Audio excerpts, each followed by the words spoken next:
Today, we're taking a look at the third episode of The Acolyte, and man, it's a disaster. Swappin thoughts. The Star Wars franchise has been struggling for a while now, with a few exceptions like Andor and the first 2 seasons of The Mandalorian. So let's just dive right into this and see how bad it really gets. Let's just start with some top tier dialogue from this episode. No one's taking me. The Jedi are bad. The Jedi are good. Wow. Just wow. It's just like listening to a kindergarten debate team. And it gets better. Later on, we get this Shakespearean exchange. What have you done? What have you done? What have you done? I really want to ask Disney the same question. What have you done? This episode is a joke. Not in a funny way. This is the kind of writing that feels like it was pulled right from a first draft. There's no nuance. There's no depth. Just 2 characters spouting off one-dimensional views with all the subtleties of a sledgehammer. It's like they're trying to beat us over the head with the moral of the story, but forgot to actually develop any compelling arguments or character motivations along the way. It's actually quite impressive how consistently bad this dialogue is throughout the entire episode. Every conversation feels forced. Every line feels like it's trying way too hard to be profound or impactful, but falling flat on its face. The characters always talk in cliches or platitudes, with no real personality or voice coming through. What are you drawing? Stop! Don't look! It's like the writers just threw together a bunch of stock phrases and hoped for the best. Now let us get into the meat of this episode.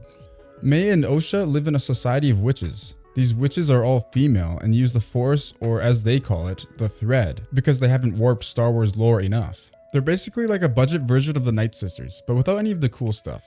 It's giving off major darkside vibes, and the show seems to be going for an edgy take by making the Jedi look like the bad guys. Something we've seen a million times before. There's this super cringy witch ceremony that takes place to give the twins their witch powers or something.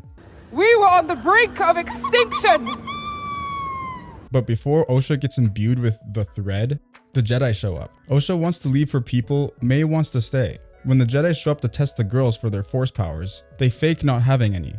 But Jedi Master Soul convinces Osha to be honest, and she decides to leave with them against her mother's wishes. May, being the rational character she is, locks her sister in their chambers and burns the entire village to the ground. I'll kill you.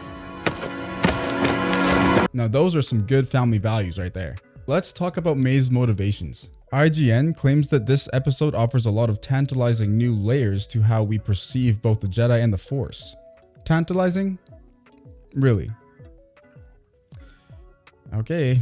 May's motivation is supposedly driven by her hatred for the Jedi. But here's the kicker.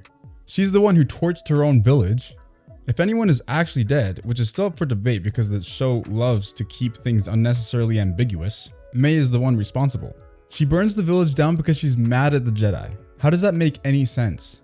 May wants revenge on the Jedi because why exactly? Because she was brought up into this witch society that believes the Jedi are bad?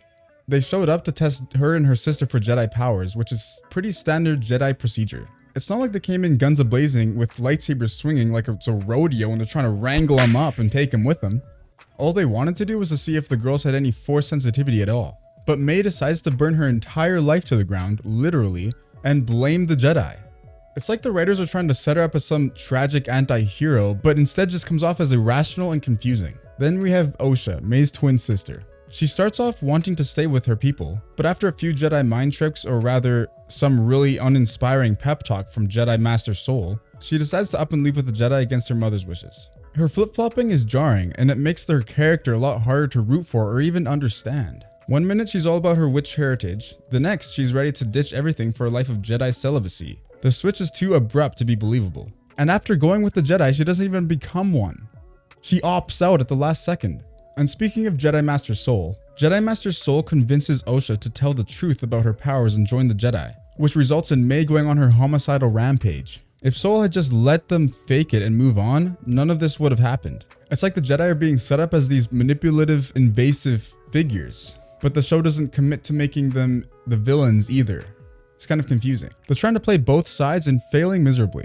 The show had a $180 million budget, and I don't know where any of that went.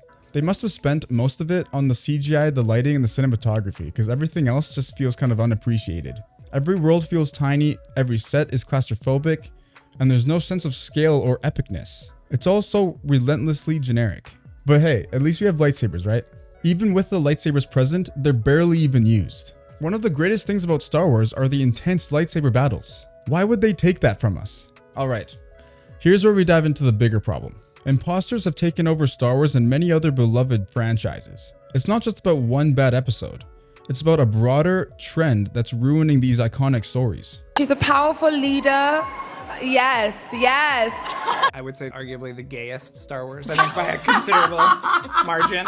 So what do I mean by imposters? These are people who claim to be fans or understand the essence of a franchise but instead butcher it with their misguided changes. They think they know better than the original creators and the fans. They just swoop in, snatch an iconic story and just make it their own. And they almost always make it worse. It's painfully clear in The Acolyte that the people behind it have a very surface level understanding of what makes Star Wars great. Instead of deep meaningful lore, we get shallow attempts at drama. Instead of rich character development, we get cardboard cutouts spouting off cringy dialogue and nonsensical motivations. It's like they just sucked Star Wars dry of everything that makes Star Wars great. And they just replace it with a bunch of powerful women. Take the Jedi for example. They've always been portrayed with a certain complexity. Noble yet flawed, powerful yet burdened.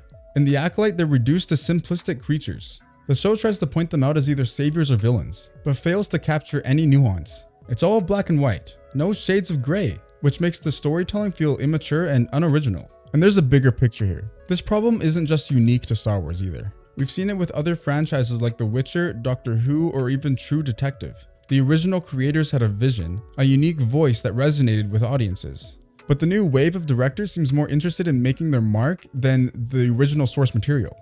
George R.R. Martin, the author of Game of Thrones, recently wrote about this issue. Everywhere you look, there are more screenwriters and producers eager to take great stories and make them their own. It does not seem to matter whether the source material was written by Stan Lee, Charles Dickens, Ian Fleming, Roald Dahl, Ursula K. Le Guin, J.R.R. Tolkien, Mark Twain, Raymond Chandler, Jane Austen, or, well, anyone. No matter how major a writer is, no matter how great the book, there always seems to be someone on hand who thinks he can do better, eager to take the story and improve on it. The book is the book, the film is the film, they'll tell you, as if they were saying something profound. Then they make the story their own. They never make it better though. 999 times out of 1,000, they make it worse.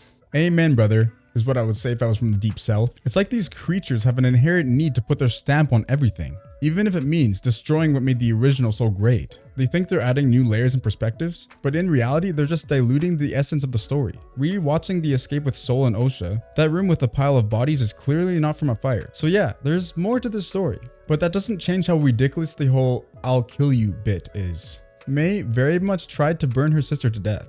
Then we have that weird ending. The girls fight, the fire spreads through what looks like a stone cave, and suddenly they're passing through all these dead bodies. We didn't hear any commotion or screaming or battle, so it makes it pretty confusing why they're just lying there dead on the ground. I'd say that Star Wars deserves better than this, but George Lucas didn't do the greatest job in the later years either. I'm one of the people who actually likes the prequels, but with that being said, Attack of the Clones would have been way better if Jar Jar Binks was exposed as the Lord of the Sith, but that's just my opinion. What a shame. I want to be hopeful, but it's kind of hard when the quality is this inconsistent. I'm gonna keep watching just to hope it gets better, but I don't think it will. Make sure to like and subscribe for more videos like this one. Let me know in the comments what your thoughts are on this episode. I've swapped my thoughts, and I'll see you in the next one.